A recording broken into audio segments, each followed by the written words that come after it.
How do you use blog articles, educational content, and videos to increase audience engagement? Well, I've seen blog articles rank number one on Google and still produce very disappointing results. I've also seen a single YouTube video outperform that same article by 50 times. So which one should you create? A blog, an article, a video? And what does any of that have to do with audience engagement? Well, you're going to be surprised. Most people measure the wrong thing. They're focused on engagement, but they haven't decided whether they're trying to attract new people or build relationships with the audience they already have. And those are two very different goals.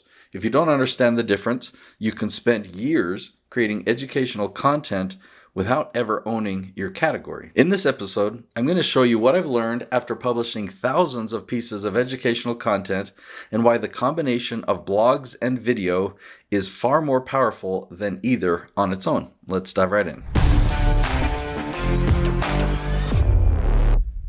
So first, we need to make sure that we're on the same page when we're talking about audience engagement. What does that mean? Are we talking about nurturing our existing subscribers or following, or are we marketing to new people who've never heard of us before? So when you think about audience engagement, you're thinking about them liking the video, them watching it all the way to the end, or them reading an entire article, right? Engagement is keeping them engaged. And I think that you and I are very clear about that. The engagement side, it's the audience side. Are we trying to nurture your existing audience or attract a new audience? So here's the direction I want to take this video. Audience engagement is a nurturing conversation where blog articles are best used for marketing, right? So if you want to get more engagement with your current subscribers or your current following, no matter what platform you're using, you're talking about nurturing, right? So this isn't marketing. You're not hoping to attract new people. You're nurturing them, and nurturing is critical. It is important for you to do that. You want to stay top of mind. You want to have regular touch points with people so that they remember you and that they see you at the top of your game. Now, if we look at all the different platforms, from social platforms like Facebook, LinkedIn, Instagram, Twitter, or X, right? We can also include things like a podcast, your email list. Those are all great for nurturing, but terrible for marketing because you can't post content that new people will find on any of those platforms. YouTube and blog posts are amazing for the type of content that you want to be found by these new people, really because the content is indexed. So you can create an educational piece of content, and then people that have never heard of you before, they go to Google or YouTube or ChatGPT, they start asking questions. They can find your content now, your educational content. You post that same content to Facebook or send it out in a podcast or to LinkedIn, right? Those social platforms, or you send it out in an email to your list. It's great at nurturing, but these people that are searching cannot find your content that way. Now, obviously, nurturing and marketing are both critical for your business. Nurturing, we talked about that, and marketing, hopefully it's obvious that you need to attract new people if you want new leads and growth for your business. So you have to decide what platforms you're using for what purpose. What platforms are you using for nurturing, and what platforms are you using for marketing? Well, since there's only two platforms you can use for marketing and all the rest you can use for nurturing, you know what my recommendation is? I would say don't worry about nurturing on YouTube, and nurturing doesn't really work well on a blog post, and then use every other platform for nurturing. Now, if you email out your blog posts to your audience, then that's a way that a blog can be nurturing, but by definition, that means that you're nurturing by email, not your blog post. The one challenge that I see people have mentally in trying to comprehend this is that most of the big and successful YouTube channels out there that we all follow, they're using YouTube to nurture their audience. They're not trying to market like we are, because their goal is just to build a platform on YouTube. That's the end goal. If you can build subscribers and views, YouTube will pay you, right? The more views you have. So this is the end goal for YouTubers, people who get paid by YouTube. That's where they spend all of their time, is they're just building their YouTube channel, and they get paid from advertising and from sponsorships. Where what I do and what all of my clients do is we have a business, and we're leveraging YouTube as a tool for lead generation, and we're using educational content as a way to attract new people who've never heard of us before, build this relationship of trust, and then have them go to our website and see our promotional material so their defenses don't go up like they would with an ad. So it's a very amazing strategy, but it only works using YouTube and your blog post. Now let's talk about the difference between the blog and the YouTube post and why I use them together and how they work so poorly separately. Okay, let me explain. So going back about 12 years ago, okay, about 2013, if I do the math, that's actually 13 years ago. All right, I had a web design service and I had an SEO service that allowed us to get websites and web pages and blog pages ranked #1 on Google. So my service worked. I had many clients and I had many pages myself ranking #1 on Google. Okay, but one day I noticed something. We had a YouTube video as one of like 20 different ingredients on a page to get that page ranked #1 on Google. So I was looking at the data for that page, and then I was also looking at the YouTube video by itself over on YouTube, and the YouTube video had 50 times more views than the page ranking #1 on Google. So that was really shocking to me. I'd never seen that before, and that was just the first time. So I looked at other blog posts that we'd created that also had a YouTube video, and I saw the same thing. And I found another example and another example. And I realized that this wasn't just an isolated thing.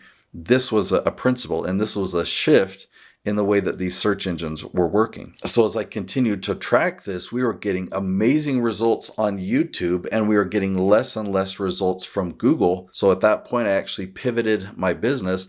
I would say that website SEO of the past died around 2015. If you fast forward to today, Google and YouTube are very similar as search engines, but they've kind of transitioned now not just to a search engine, but to an answer engine. Google used to be a website search engine, but if you type any type of search on Google today, you're not usually going to find websites.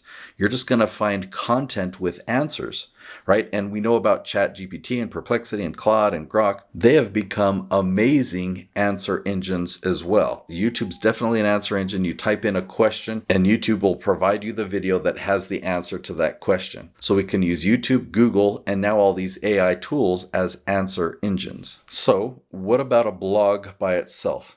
Well, if you go to Google and you type in a question, what you're going to find in the search results is not a blog right away. A blog's going to be further down. Okay, you're going to see the ads, and we're not talking about ads, and you're going to see the AI overview, but also at the top, you're going to see YouTube videos. So you do a Google search with a question, and you're going to find YouTube videos at the top that answer that question. You scroll further down, and then you'll find the blog. If you do the search on YouTube, you're obviously going to find the YouTube videos. And if you do the search on ChatGPT, if you're just asking surface level questions, you're not going to find any references. But as you go deeper, then ChatGPT is going to recommend things, usually a YouTube video first, then Reddit quotes, then blog posts. Now here's something that's interesting. Okay, if you combine YouTube video and blog post, it really elevates your YouTube video views. So let me explain. You create the YouTube video first. So you know the questions that you want to answer, right? You make a video answering that question. You put that video to YouTube. Now it'll rank at the top of YouTube for that question. And then you go to create a blog post, embed your video at the top. The title of the blog post is the same title as your YouTube video. Have ChatGPT take the transcript of your video and rewrite that as a blog post. So now your blog has the YouTube video embedded at the top and the article below, or that blog post below. Put that onto your website. Google will index it. And then when you look in YouTube Analytics, you'll see an increase of views from Google search coming to your YouTube video. Now, doing it this way, we've made an amazing discovery. If you focus on answering questions in a specific category within your industry and you follow the right path, you can actually own that category. Now, is this guy familiar to you?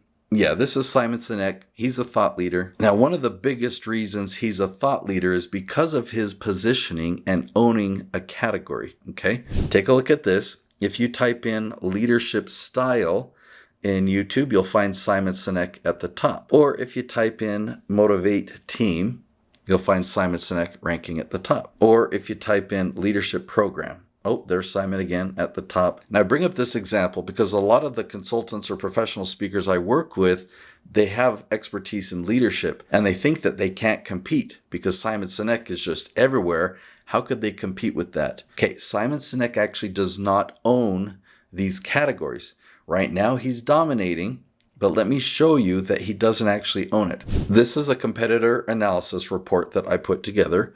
And on the left, you're going to see all these questions. Now, all of these questions have the words leadership style within. So this is like a category or a branch, because I use a tree analogy. So this is the branch of leadership style.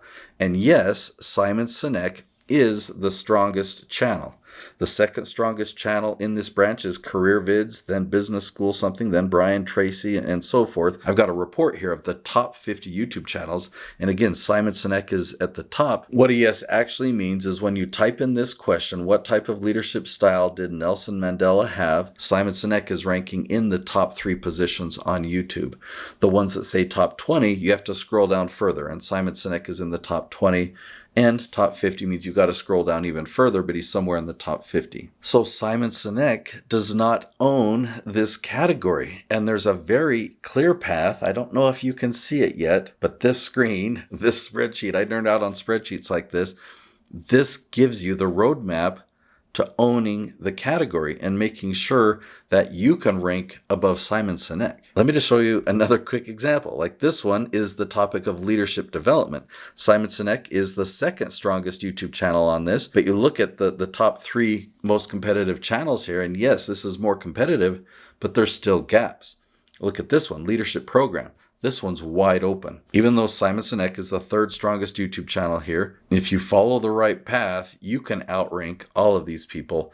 One more, this one's way more competitive, Motivate Team. So with this understanding of a competitive analysis and owning your category, and also because of this episode, you understand the difference between marketing and nurturing, you can stop creating random content and you can start building a system that will help the right people find you, build that trust.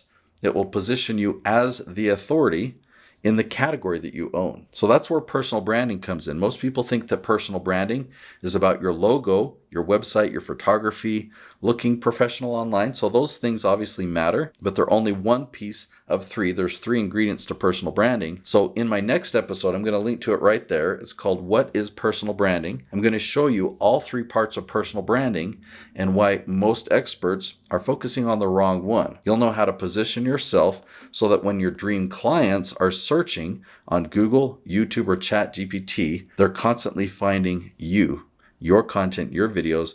So go ahead and watch that video next, and I'll see you there.